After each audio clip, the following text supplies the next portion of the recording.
MCom accountant 2021નું paper અને કિંમત નિર્ધારણનો દાખલો છે જૈત્ર લિમિટેડવાળો. તો જૈત્ર લિમિટેડને અમુક ફ્લેર બોલપેન બનાવવાનો ઓર્ડર મળ્યો છે. પડતરનો અંદાજ નીચે મુજબ છે. પ્રત્યક્ષ માલ સામાન એકમ દીઠ 11.20. માલ સામાન આપણને એકમ દીઠ આપેલો છે 11.20. મજૂરી આપેલી છે એકમ દીઠ 3.00 અને ચલિત પરોક્ષ ખર્ચા આપેલા છે એકમ દીઠ 0.80. સ્થિર કારખાના ખર્ચ આપેલા છે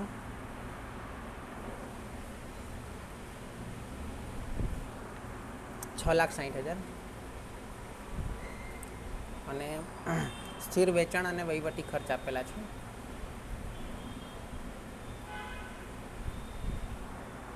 $3,60,000. હવે આપણી પાસે અહીંયા તો કુલ રકમ છે, અહીંયા કુલ રકમ નથી, તો એના માટે એકમો જોઈએ. હવે એકમો આપણને આખા પ્રશ્નમાં આપેલા છે કે નહીં વાંચી લઈએ. સ્થિર મિલકતોમાં રોકાયેલી મૂડી 9 લાખ છે, એટલે આપણને એફ આપેલું છે 9 લાખ.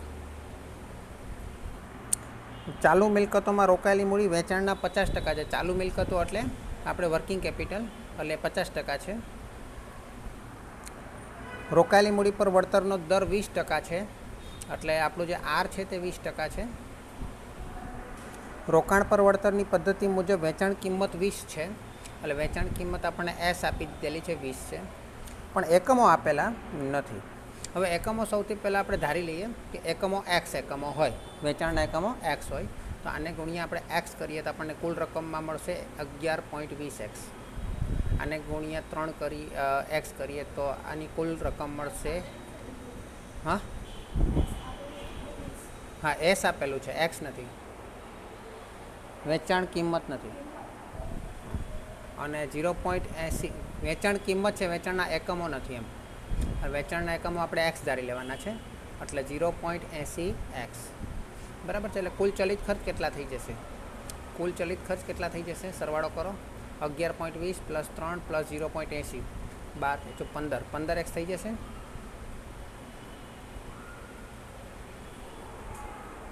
બરાબર છે.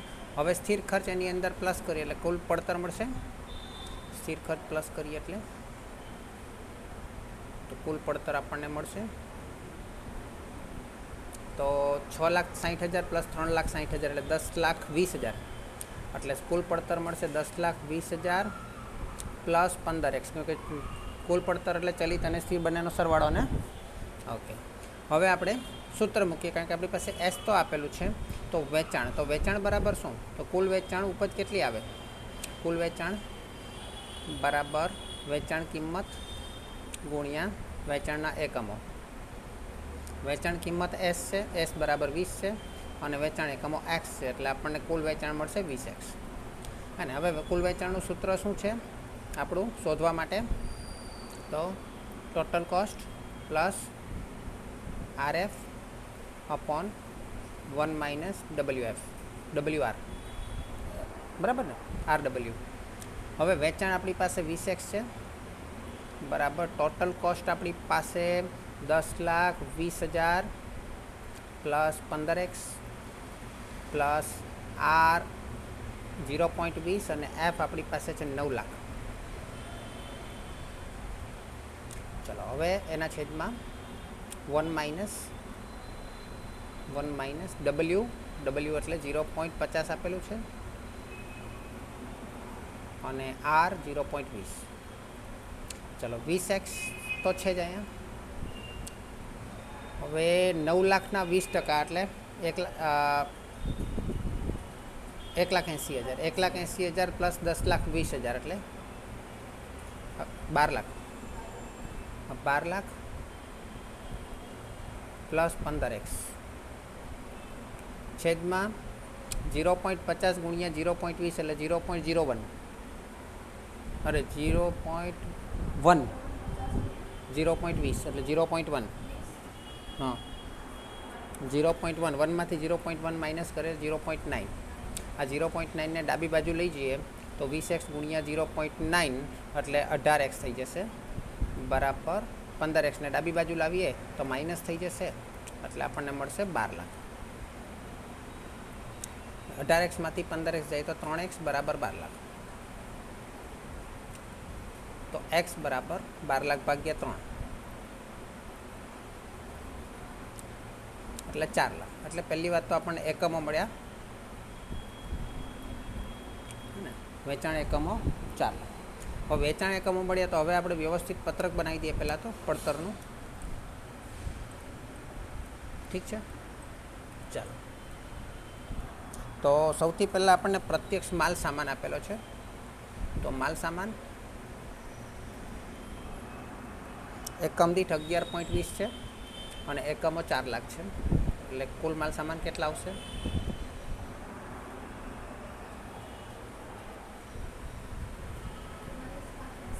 44,80,000। ત્યાર પછી મજૂરી 3 રૂપિયા છે ગુણ્યા 4 લાખ એટલે 12 લાખ થશે।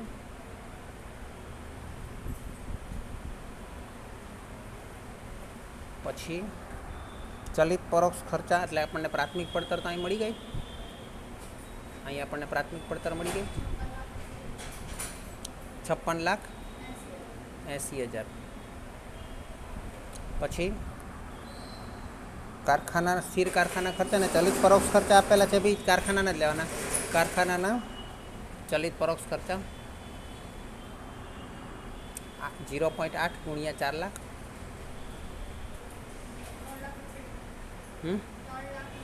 3,20,000। પછી કારખાનાના સ્થિર ખર્ચા 6,60,000 એટલે આપણને કારખાના પડતર મળશે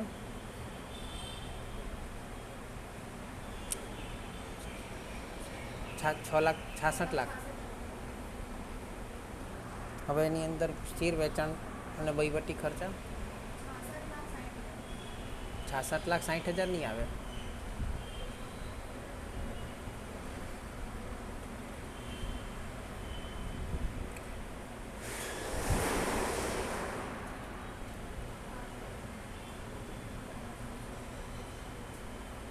$69,60,000 આપણને કુલ પડતર મળી ગઈ। બરાબર છે, હવે આપણે એકવાર ચેક કરી લઈએ કુલ પડતર જે મળી ગઈ છે, બરાબર છે।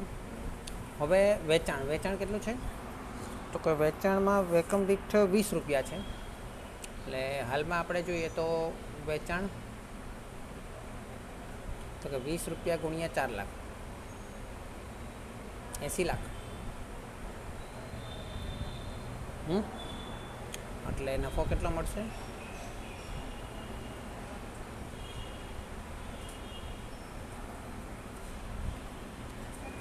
10,40,000। 10,40,000નો નફો મળે જો આપણે હાલની પરિસ્થિતિની વાત કરીએ તો। હવે પ્રશ્ન પૂછ્યો છે કે વેચાણ કિંમત પર 20% નફો હોય ત્યારે, તો પહેલો પ્રશ્ન છે વેચાણ કિંમત પર 20% નફો હોય ત્યારે, અને તો આપણે કુલ પડતર પ્લસ નફો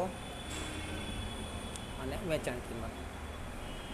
વેચાણ કિંમત 100 ધારીએ કે વેચાણ કિંમત પર નફો કીધો છે 20 હોય તો કુલ પડતર 80 હોવી જોઈએ, ને 80 જે છે એની જગ્યાએ 69,60,000 છે, તો એના પરથી આપણે 20 અને 100 શોધવાના છે। તો શું કરશો? 69,60,000 ગુણ્યા 100 ભાગ્યા 80 કે ગુણ્યા 20 ભાગ્યા 80, 87 લાખ। જો જે નફો આવી જાય છે 17,40,000 નફો મળે છે। હવે અહીંયા એકમ દીઠ વેચાણ કિંમત પણ શોધવી પડશે, તો એકમ દીઠ વેચાણ કિંમત બરાબર 87 લાખ ના છેદમાં એકમો કેટલા છે? 4 લાખ। કેટલા થશે?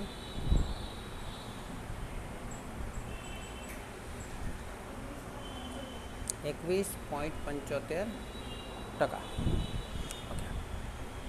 ટકા નહીં, રૂપિયા, એકમ દીઠ છે ને રૂપિયા। એટલે હાલની પરિસ્થિતિમાં 20 હતા, આ 21 રૂપિયા, 21.75 રૂપિયા થઈ ગયા. બીજો પ્રશ્ન પૂછ્યો છે રૂપાંતર પડતર પદ્ધતિ કે જેમાં રૂપાંતર પડતરના 150% નફો હોય. તો પહેલાં તો આપણે રૂપાંતર પડતર શોધવી પડશે. રૂપાંતર પડતર એટલે શું? તો કે કારખાના પડતરમાંથી માલ સામાનનો ખર્ચ કાઢી નાખવાનો. કારખાના પડતર માઇનસ માલ સામાન. કારખાના પડતર કેટલી છે? 66 લાખ. અને માલ સામાન કેટલો છે? 44,80,000.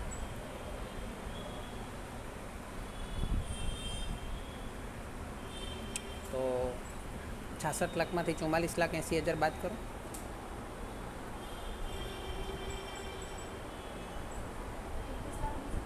₹21,20,000 રૂપાંતર પડતર મળી. હવે એના પરથી આપણે પહેલાં તો નફો શોધવાનો. તો નફો કેટલો છે? તો કે રૂપાંતર પડતરના 150%, હે ને, ગુણ્યા 150%. ચલો કેટલા આવશે? 21,20,000ના 150%. રૂપાંતર પડતરના 150% કીધેલા છે ને બીજા પોઈન્ટમાં. હા, રૂપાંતર પડતર મળી ને 21,20,000 ના 31,80,000. ઓકે, ચાલો. હવે આ નફો તો મળી ગયો, પણ આપણે તો વેચાણ કિંમત શોધવાની છે. તો વેચાણ બરાબર પડતર પ્લસ નફો. તો આપણી પડતર કેટલી હતી? 69,60,000.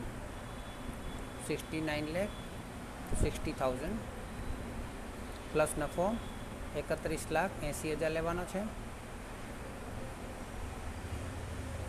બોલો કેટલું વેચાણ થશે? 69,60,000 પ્લસ 31,80,000.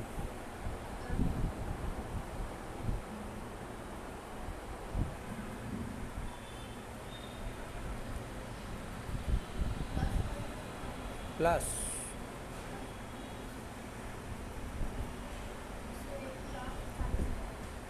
101,40,000. 101,40,000 વેચાણ મળે. હવે એકમ દીઠ વેચાણ કિંમત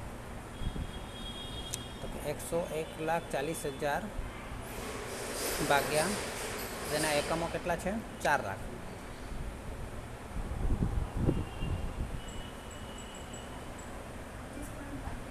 ₹25.35. ચાલો ત્રીજું, જ્યારે વેપારી વટાવ 30 હોય ત્યારે વેચાણ કિંમત પર 15% નફો મેળવવાનો છે. વેપારી વટાવ 30 આપેલો છે.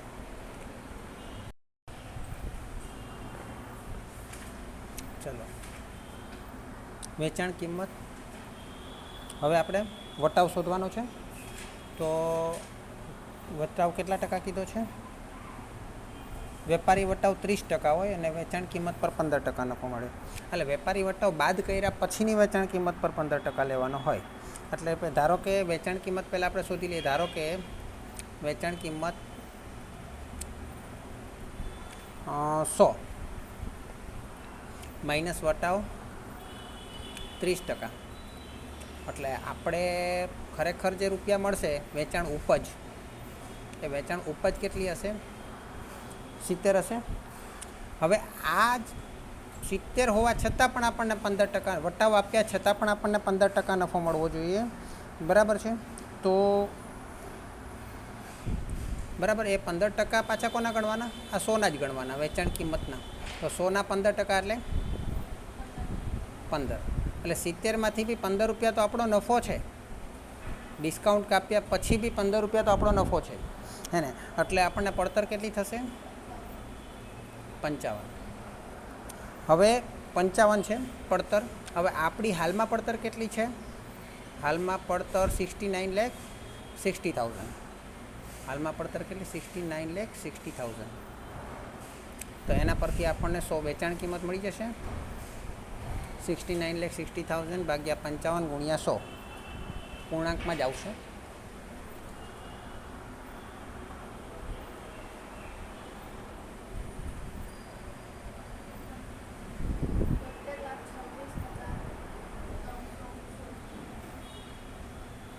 કેમ આવ્યું 69,60,000 ભાગ્યા 55 ગુણ્યા 100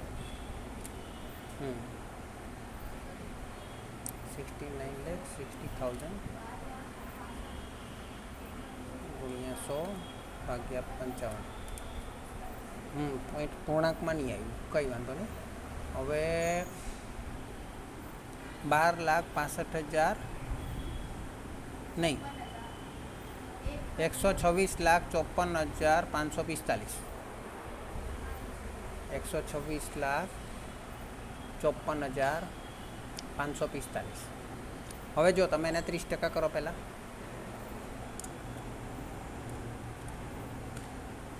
કેટલા આવે છે? 3,7,9,6,64. ઓકે, બાદ કરો 8 88,58,182. 5માંથી 4 જાય તો 81 રાખું છું, બરાબર છે. હવે આના 15% કરો, ઉપરની જે રકમ છે ને એના 15%. 1 2 6 5 4 5 4 5 ગુણ્યા 15%. 1,8,9,8,1,8,2 ને એટલે આ પણ 1 જ કરી દઈએ, તો એ બાદ કરી દો. ચલો, એટલે તમારે આવી જાય છે 69.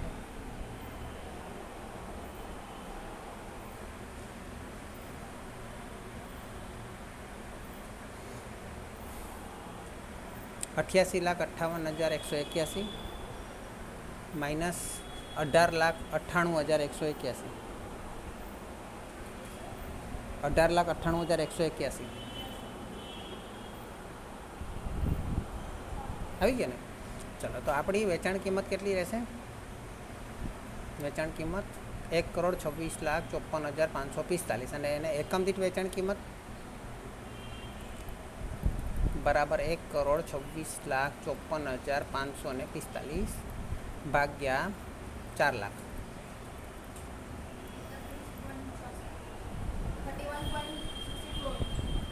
54. ઓકે, ચાલો. ત્યાર પછી ચોથો સવાલ શું કહે છે? મૂલ્યવૃદ્ધિની રકમ પર 50% લેખે નફો ચડાવીને વેચાણ કરવા.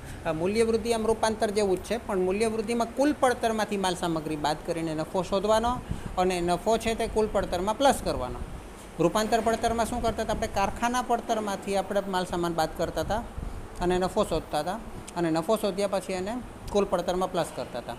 અહીંયા મૂલ્યવૃદ્ધિમાં શું કરવાનું કે કુલ પડતરમાંથી આપણે માલ સામગ્રી બાદ કરી દેવાની, બરાબર છે.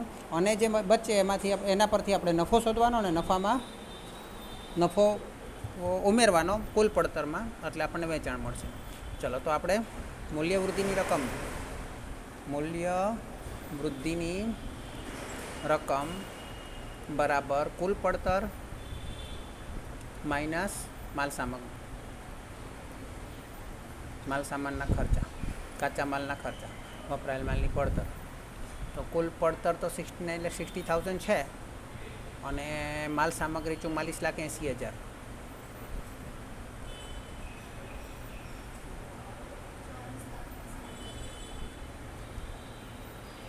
$24,80,000. ચલો, હવે એના પર કેટલા ટકા આપણે નફો જોઈએ છે? 50%. તો 24,80,000ના 50%.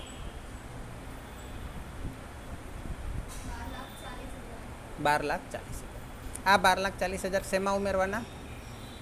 મૂલ્યવૃદ્ધિની રકમમાં નહીં, કુલ પડતરમાં. તો કુલ પડતર 69,60,000 પ્લસ નફો 12,40,000, એટલે 82 લાખ આપણી વેચાણ કિંમત થઈ ટોટલ. આ 82 લાખ વેચાણ થયું. હવે એકમ દીઠ વેચાણ જોઈતું હોય તો એકમ દીઠ વેચાણ કિંમત 4 લાખ વડે ભાગી દઈશું.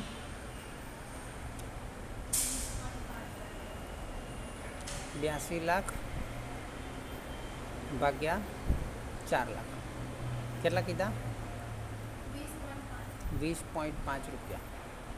ચલો પછી પાંચમો પોઈન્ટ, જ્યારે ફાળા ગુણોત્તર 40% હોય. ફાળા ગુણોત્તર એટલે નફા જથ્થાનો ગુણોત્તર, એટલે કે ફાળાના છેદમાં વેચાણ એ 40% છે. તો એના માટે પહેલાં ફાળો શોધવો પડશે. ફાળો આપણને કઈ રીતે મળશે? તો આપણી પાસે ચલિત ખર્ચા અલગ અલગ આપેલા છે આ દાખલામાં, અને એકમ દીઠ ફાળો પણ આપણે શોધી શકીએ. તો પણ ફાળા ગુણોત્તર આપણે કેટલો કીધો છે? 40% છે, એટલે વેચાણ કિંમત નથી આપેલી. બરાબર છે. ચલો અહીંયા ચલિત ખર્ચા કેટલા છે?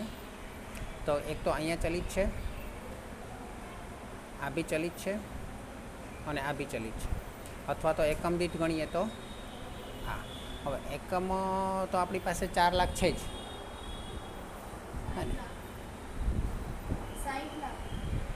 આ 60 લાખ થાય છે. ઓકે, આ ખાલી એક, અરે ચલો 60 લાખનો ઉપયોગ કરીએ, નહીં તો ખાલી એકમ દીઠનો ઉપયોગ કરીએ તો પણ થઈ જશે. 11.20 + 3 + 0.8 15 થાય છે.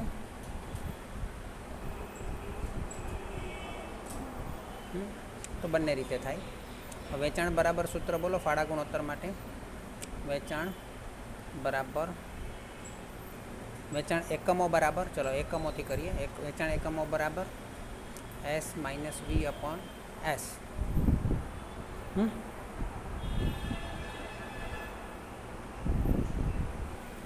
સોરી, આ તો પેલું મળે ને.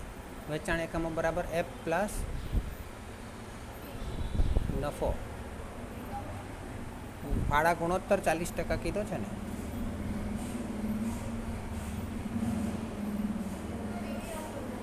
હા, PVR શોધવાનો છે. તો ફાળા ગુણોત્તર PVR બરાબર S - V/S. PVR આપણને આપેલો છે 40%. હવે S આપણને ખબર નથી. V કેટલો છે? ચલિત ખર્ચા 15 છેદમાં S. તો આને 0.40 જે છે ને, એમાં બંને ચાલે. 40% છે ને, એટલે 0.40 લખી દઉં, અને અહીંયા હું 100 કાઢી નાખું છું. એટલે એસને જ આ બાજુ લઈ જાઉં તો 0.40S બરાબર S - 15. તો 15ને આ બાજુ લાવું તો 15 બરાબર S - 0.40 S. તો 15 બરાબર 0.60S. તો S બરાબર 15ના છેદમાં 0.60 બરાબર 25. એટલે વેચાણ કિંમત આપણને એકમ દીઠ 25 મળી. કુલ વેચાણ બરાબર એકમો ગુણ્યા વેચાણ કિંમત, એકમ દીઠ વેચાણ કિંમત. તો એકમો આપણી પાસે 4 લાખ છે, અને વેચાણ કિંમત 25 છે. એટલે 25 100, એટલે 1 કરોડ.